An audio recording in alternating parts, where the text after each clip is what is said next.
Hello world, from whichever time zone you're catching me from, my name is MD90. Welcome to my YouTube channel. If you're not subscribed to the channel, make sure you hit that subscribe button, turn on the bell notification to all so that you do not miss the uploads that come up. And the easiest way for you to navigate the channel is to head to the playlist. You'll find videos curated for you based on your interest. So if you're interested in the Kutika podcast, you'll find a playlist for that. For news and trends, there's a playlist for that. Exclusive with MD90, a bunch of playlists that are created based on your interest. So the easiest way to navigate the channel is head straight to the playlist and you'll find what you're here for. Consider becoming a member of the channel.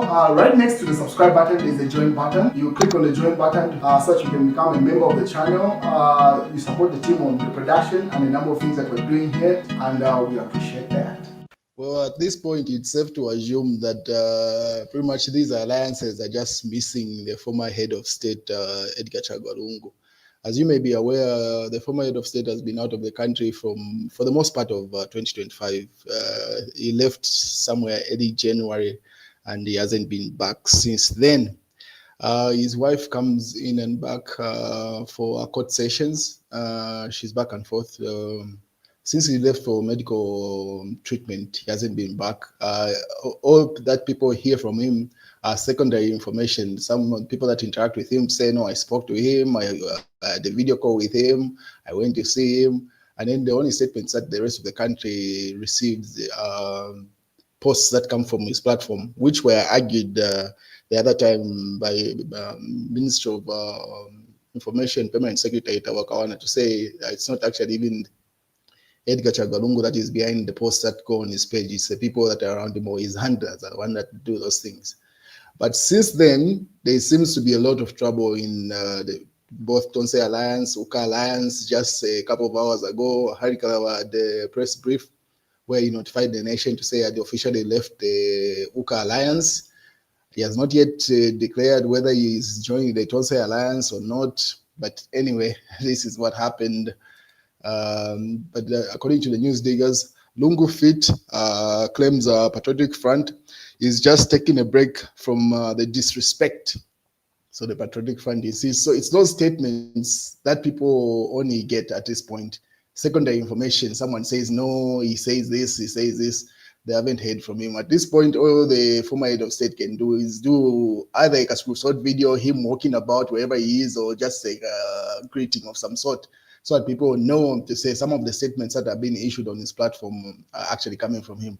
Otherwise, it's beginning to look like, it's just people that are engineering comments that they feel align with them. But then again, breaking news, Citizens First Party leaves UKA. Party President Hari Kalawa has announced at a press briefing today. So this was the first press briefing that Hari Kalawa announced. He did not say whether he's joining the Tonse Alliance. He just said he's left that particular alliance. So if you remember, UKA Alliance was initially Edgar Chagwa Lungu and a number of people. And then when it seems like they could not agree who's leading and choosing candidates for by elections, that's where PF and Edgar Chagwa Lungu left, and then they formed the Tonse Alliance. Even Sean Tembo was the lead in leaving that. Say people wanted to be presidents, and then they just wanted to ride on Edgar Chagwa Lungu's name. So they went and formed Tonse Alliance. So pretty much most of the traction that UKA used to receive went to Tonse Alliance, and Tonse Alliance was a new kid on the block. And then Tonse Alliance invites Hari Kalawa. So immediately he did the press briefing and he announced to say they had left the UKA Alliance. There was an invitation for him and his party to join Tonse Alliance. And Hari Kalawa also said, I have cordial relationship with Edgar Chagwa Lungu. He says that he's in constant touch with the former head of state and is resting in South Africa. Citizens First Party President Hari Kalawa says he has a cordial and healthy relationship with the former President Edgar Lungu. Speaking at the media press briefing in Lusaka, Mr. Kalawa said before President Lungu left for South Africa, the two had a meeting and it lasted for 3 hours where they discussed important national issues. He said that even after the former head of state left the country, he has been in constant touch with him and as he rests in South Africa. I will tell you that I have a cordial relationship with former President Edgar Lungu. Before President Lungu left, most of you know, I spent about 3 hours with him and the two of us discussing a number of issues. We still had 2 days. We still had 2 days Later again, went to visit late FDD President Edith Nawakwi, spent 2 hours together, and I can tell you that I am in constant in touch with the former head of state, the rests in South Africa. So that was Hari Kalaba as part of that press briefing that he had to say. I mean, he's in constant in communication with Edgar Chagwa. Then Samoei Imbola, this is another individual that is part of the UKA Alliance. But then again, she issued this statement, said, President Hari Kalaba is one of the most serious opposition leaders ready to form government next year. I support him and Citizen First live in UKA. And then trust the process. It is well. The opposition is winning next year. So then again, this statement leaves a lot to question, because as things stand, Samoei Imbola is still part of the UKA Alliance. Then she issues this statement endorsing the leaving of Hari Kalaba, simply sends signals to say there's a likelihood of her also leaving or some sort, because it makes no sense when you're part of a ship and then someone is exiting and then you start commending and saying, no, the decision is right. Only shows, because where this can be pointed at is the meeting that came afterwards. I'll show you that later on. And then obviously people are reacting to that. Then Sean Tembo, this is now in the Tonse Alliance. Tonse Alliance probes the alleged leadership hijack plot by suspected Socialist Party officials. So now the other alliance where Edgar Lungu is and Sean Tembo is, because if you remember, all these people were part of the UKA Alliance, then they left and formed Tonse Alliance, and Sean Tembo was the lead amongst them. Sean Tembo, Dan Pole, and a number of others that were part of the UKA Alliance. They left, then they endorsed Edgar Chagwa as a candidate in there. Now they are alleged to say Socialist Party and Fred Bembe are trying to hijack this. So immediately Hari Kalaba had that meeting, that press briefing, then there was another meeting that came up. So the other individuals, that is Sharakateka, the lady there, and then that should be Sakura Scott on the far right there.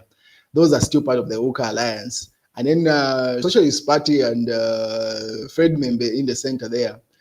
There are rumors to say that joined the Tonse Alliance should have been sometime last Friday or earlier on, but they did not officially confirm to say they are part of the alliance. It seems like the Fred Membe is trying to unite the opposition and become the head of that opposition. Now the question is, yes, in terms of resources, it seems to be evident he does have the resources to be able to fund the opposition, but it's the loyalty and the submission. Are the other opposition leaders willing to submit to him? That's a conversation for another day, because you can see the reaction that has come from Sean Tembo and those allegations he has put across, simply meaning that if Fred Membe intends to take over Tonse Alliance as he joins it, that is not going to happen. Sean Tembo and the rest of them will not accept that. So that submission seems to be, there's already opposition, even before the announcements are made, you can already tell. Because it's been clear from inception. I don't know if it's just not evident to the people that are joining these alliances. Everyone said it to say, yes, they might come together until a time to pick a leader comes. That's when you're going to see the real test of this, because the alliances have been formed even before the previous elections. Examples are many to mention, one with the UPND and the PF with Michael Sata at some point. Until it was time to pick a leader who's going to be the president on the ballot paper, that's when you're going to see the real test, because each one of them doesn't seem to be willing to be subordinate to any other. The only people that seem to be willing is that same Sakura Scota, Sharakateka, and the rest of them. But most of them want to be the candidate. And it seems like Sean Tembo is not going to allow anyone else to be a candidate just because they come with the resources. And you can see from the rebuttal that he's sending already. And this is the meeting I was referring to, where Samoei Imbola ideally was supposed to be part of this meeting, because as things stand, she's still part of the UKA Alliance and the NDC. But if she can endorse the move by Citizen First President Hari Kalaba leaving the party, that only goes to show where the things are going at this point. So it's that meeting that they held after Hari Kalaba's meeting. So they say opposition political parties and groupings continue to engage each other on how best they can render service to the Zambian people. In this picture, earlier today, Socialist Party President Dr. Fred Membe and his chief political advisor, United Liberal Party President Sakura Scota, State Council, and New Heritage Party President Sharakateka. So that's the image that came out of that meeting. You can see, I mean, he's free to try, but it's a question of are the other opposition willing to submit to him as the leader? Because in terms of resources, that's not in question. It seems to be very evident amongst the political parties. Socialist Party is the only one that seems to be well funded next to the UPND at this point, aside from the section of the PF that is led by Edgar Chagwa. The rest of them just seem to be like one-man party state. I mean, one-man party associations. But the one that seems to have the resources, but they don't have the clout on the ground because the socialism ideology hasn't yet resonated with the Zambian people. But then, anyway, he's free to try. That's leadership. So this is what Sean Tembo said. The Tonse Alliance has launched a probe into alleged plot by some named Socialist Party officials to hijack the alliance leadership following an audio recording which is circulating on social media. Alliance spokesperson Sean Tembo says the grouping is gravely concerned about the audio in which senior officials of the Socialist Party are heard allegedly plotting to overthrow Alliance chairperson Edgar Chagwa, who is currently undergoing medical examination in Johannesburg, South Africa. In an audio which was gone viral on social media, Socialist Party chairperson for international relations, Akande Membe, daughter of party president Fred Membe, and their national youth chairman, Kelvin Kunda, along with unidentified individuals, reportedly discussing plans to hijack the alliance leadership and ridicule Dr. Lungu's medical condition. So pretty much, Fred Membe, Sean Tembo alleges to say that's the plot that is going on, and then they're investigating that. So you could see a rebellion coming from Sean Tembo saying he's not going to just let it go as easy as that. And then in the Daily Nation, 50+1 clause still at risk. That's the conversation is still going on. That's in the Daily Nation.